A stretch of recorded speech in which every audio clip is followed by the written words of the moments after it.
गुरुमुखो, आज का सत्संग बहुत ही लाभकारी है। सभी गुरुमुख ध्यान पूर्वक सुने और रूहानी लाभ उठाएं। गुरुमुखो, धन्य है ऐसे भाग्यशाली सेवक जो अपना सर्वस्व सद्गुरु के अर्पण करके न केवल अपना कल्याण करते हैं तथा अपने संपर्क में आने वाले सभी जीवों का उद्धार भी कर देते हैं। यूं तो गुरु दरबार में लाखों सेवक सेवा करते हैं, परंतु प्रत्येक का दर्जा अलग है। जो गुरु दरबार की सेवा प्रेम व विनय भाव से कामना रहित होकर करता है और अनेक बाधाएं आने के पश्चात भी अडिग रहता है, डटा रहता है, सद्गुरु को ही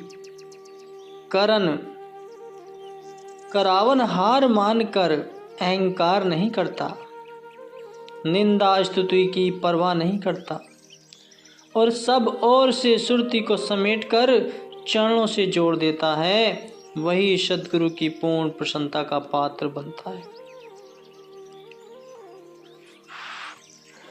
सेवा में जो सेवक रहता है सदा तत्पर, हो जाता है वह माला माल भक्ति को पाकर।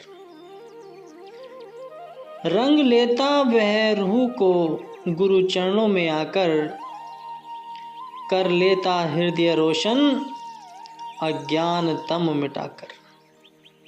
सत्पुरुष फरमाते हैं कि संसार में सफलता वही प्राप्त करता है जो दृढ़ निश्चय से निरंतर परिश्रम करता है।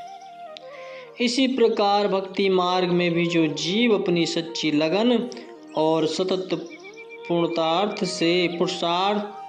पुरुषार्थ से गुरु आज्ञा पर चलता हुआ गुरु की कृपा का पात्र बन जाता है।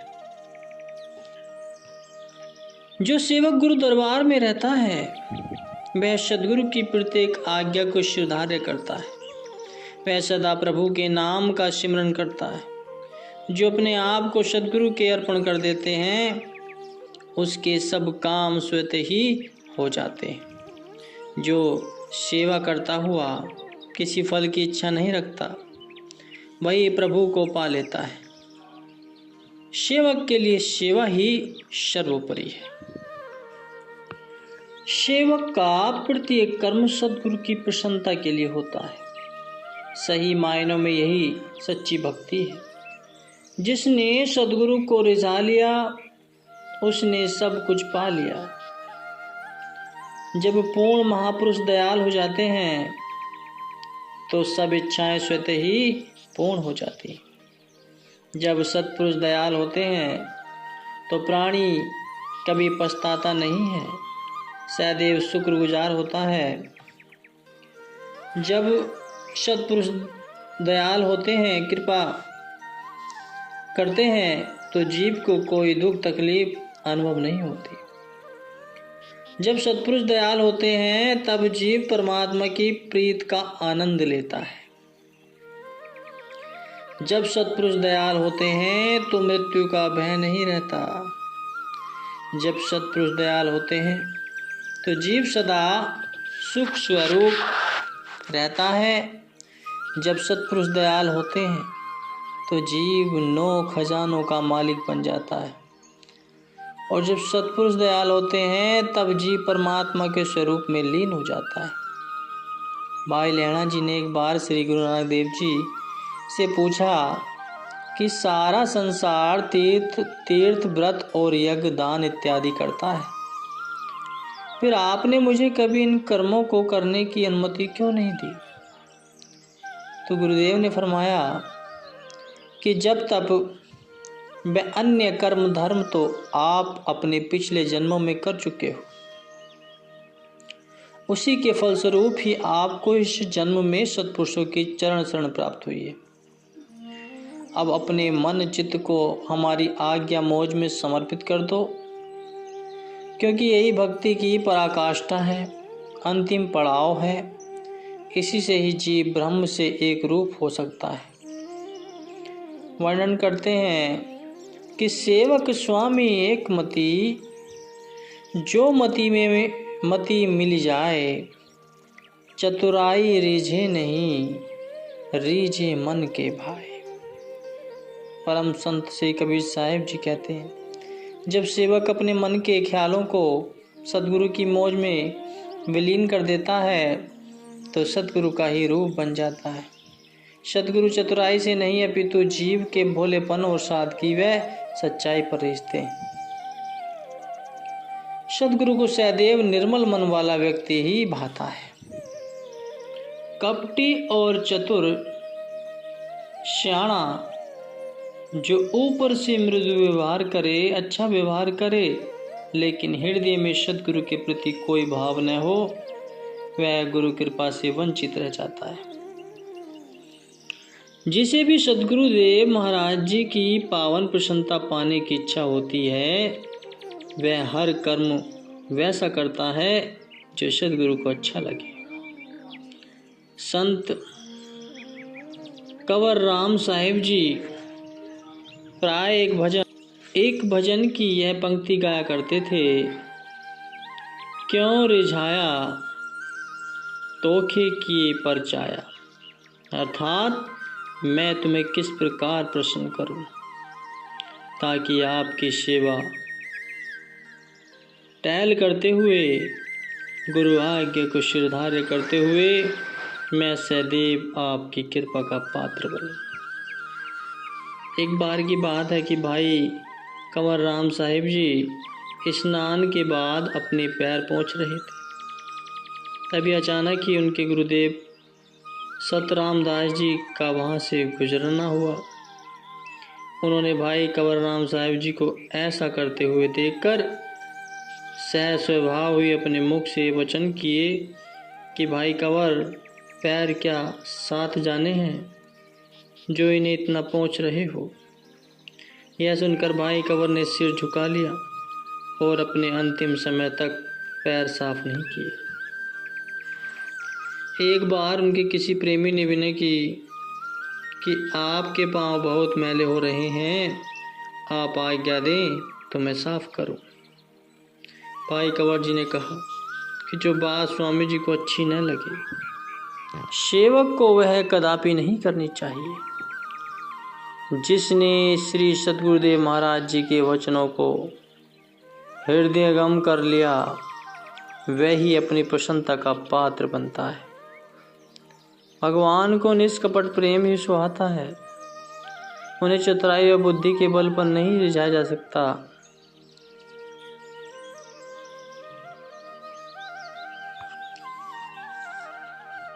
भक्त प्रभु से विनय करता है कि हे प्रभु, हम जीव भूलनहार हैं, अवगुणों की खान हैं, हर पल न जाने कितनी गलतियां करते हैं। आप अपनी कृपा व रहमत से हमें सदा माफ करते रहना। इस कृपा का साया हो, वरन पद प्रतिष्ठा के अहम के वशीभूत हुआ जीव अपना नफा नुकसान कुछ भी नहीं सोच पाता। अनजाने में ही एक ऐसी भूल कर बैठे जिससे उनके कुल का ही नाश हो गया। एक कथा इस प्रकार गुरुमुखो ध्यान पूर्वक सुने। यादव घूमते घूमते एक बार ऋषि दुर्वासा जी के आश्रम की ओर पहुंच गए। खेल खेल में वे महारानी जामवंती के पुत्र सांब के पेट पर पुराने वस्त्र बांधकर ऋषि दुर्वासा से पूछने लगे कि इस स्त्री के गर्भ से क्या उत्पन्न होगा।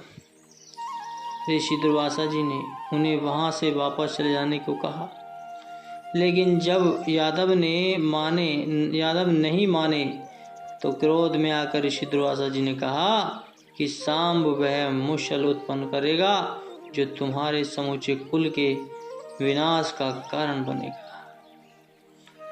यादवों ने जब सांब के पेट से वस्त्र हटाए तो उन्हें लोहे का एक मूसल मिला जिसे देखकर वे सब भयभीत हो गए। ऋषि दुर्वासा जी भविष्यवाणी को झूठ प्रमाणित करने के लिए उन्होंने परस्पर विमर्श करके उस मूसल का चूरा करके समुद्र में डाल दिया। शास्त्रों का वचन है, विनाश काले विपरीत बुद्धि। जब नाश होने का समय आता है तो बुद्धि भी घूम जाती है, विपरीत हो जाती है। उस चूर्ण से एक नाम की तलवार की धार जैसी तीखी घास पैदा हुई। काल के बुलावे से प्रेरित हुए यादव जब उस प्रभास क्षेत्र में पहुंचे तो उन्होंने किसी उद्धव के उपलक्ष्य में नशीली मदिरा का सेवन किया। विवेक बुद्धि क्षीण हो जाने पर उस घास को उखाड़कर आपस में एक दूसरे पर वार करते हुए उन्होंने अपने समस्त कुल का नाश कर लिया। सत्पुरुषों की आज्ञा व मौज के विरुद्ध कार्य करने का परिणाम अति दुष्कर होता है। यादव चाहे भगवान श्री कृष्ण जी के ही वंशज थे तो भी सत्पुरुषों से उपहास करने की भूल उन्हें मृत्यु के मुख में धकेल दिया। इसलिए सत्पुरुष की प्रसन्नता पाने के लिए अपने मन व इंद्रियों पर पूर्ण रूप से संयम रखना अति अनिवार्य है। वाणी पर संयम होगा तो मुख से किसी प्रकार के अपशब्द नहीं निकलेंगे। मन पर संयम रखने से माया प्रबल नहीं होती। जीवन का संयमित रखने में ही जीव की बेहतरी है। एक महात्मा जी जिनका पहराव तो संतों वाला था लेकिन वाणी पर संयम नहीं था। किसी घर में शिक्षा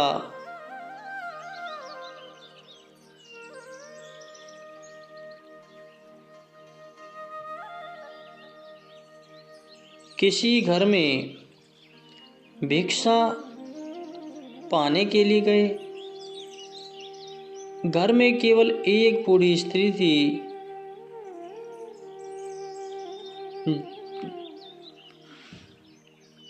जो खिचड़ी बना रही थी। महात्मा जी ने पूछा कि तुम अकेली रहती हो, यदि कोई चोर चोरी के ख्याल से रात को घर आ गया तो क्या करोगी? बुढ़िया ने कहा कि मैं महात्मा जी, आप अपनी जीवा से कुछ अन्य शब्द बोलें, ऐसे शब्द मत उच्चारण करें। महात्मा जी ने कुछ देर मौन रहने के बाद पूछा कि तुम्हारे कोई सगे संबंधी नहीं है? तो बुढ़िया ने कहा कि मेरा एक पौत्र विदेश में रहता है जो कभी अबार आ जाता है। अभी कुछ सप्ताह तक वह आने ही वाला था और महात्मा जी बोलेगी यदि उसका इधर आते हुए रास्ते में ही देहांत हो गया तो तुम क्या करोगी? बुढ़िया आधी पक्की व आधी कच्ची खिचड़ी उस महात्मा जी की झोली में डालते हुए बोली कि आप तनक भी विलंब किए बिना यहाँ से चले जाएं, उसी में ही आपका भला है। मार्ग में झोली से खिचड़ी का रस टपकते देख किसी ने उससे पूछा कि यह क्या टपक रहा है? महात्मा जी बोले, यह वह जीवा का रस है। कहने का तात्पर्य यह है कि यदि वाणी पर संयम नहीं किया फिर चाहे कितने बड़े पद पर हो,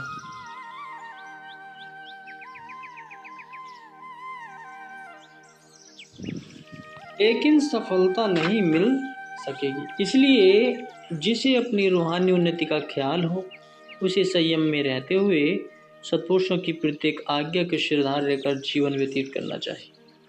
संत सत्पुरुष जीव को गफलत की नींद से सुजाग करके उसे भक्ति पथ की ओर अग्रसर होने की प्रेरणा देते।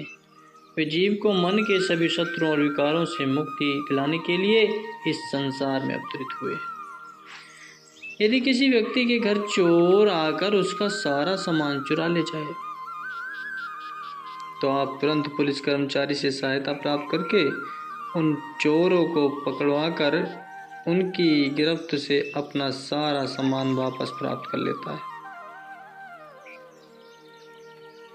इसी प्रकार जीव के अंदर जो आत्मिक शांति का खजाना है, मन के दुश्मन उसे दिन रात लूटने में प्रयासरत हैं। इस आत्मिक धन को पुनः प्राप्त करने के लिए जीव को संत सत्पुरुषों की सहायता लेने की परम आवश्यकता है। वे ही इस सच्चे धन के भेदी होते हैं और जीव को उसके अंतर में छिपे शत्रुओं से सावधान रहने की युक्ति भी वे ही बतलाते हैं। अर्जुन भगवान श्री कृष्ण जी से प्रश्न करते हैं कि अनिच्छनापि वक्षणात् बलाचिव नियोक्चित, अर्थात इच्छा न होते हुए भी जीव को पाप एवं विकारों की ओर कौन ले जाता है। भगवान श्री कृष्ण ने फरमाया कि काम, क्रोध, लोभ, मोह, अहंकार रूपी शत्रु जो सदैव जीव के मन में छिपे बैठे हैं, ये अति बलशाली हैं। कमजोर ख्यालों वाले अकेले मनुष्य को तो ये पल भर में ही जीत लेते हैं। जिसके साथ अपने सद्गुरु इष्ट देव के ध्यान की शक्ति है, वह शुद्ध बुद्धि वाला जीव इन शत्रुओं के पंजे में नहीं आता। वे अपने आत्मबल द्वारा इन पर विजय प्राप्त कर लेता है। जहाँ आत्मबल का पल्ला भारी होता है, वहाँ सदैव सुख शांति रहती है, और जहाँ मन व विकारों का पल्ला भारी होता है, वहाँ सदैव दुख व अशांति घेरा डाल रखती है। संतों के वचन है, जहाँ काम तह नाम नहीं, जहाँ नाम नहीं काम, दोनों कबू न मिले, रवि रजनी एक धाम। जिस प्रकार सूर्य व रात्रि दोनों साथ नहीं रह सकते, इसी प्रकार जहाँ कामनाएं हैं वहाँ नाम नहीं ठहर सकता, क्योंकि वहाँ अंधकार, अज्ञान, दुख व क्लेश सदैव बना रहता है। बोलो जयकारा, बोल मेरे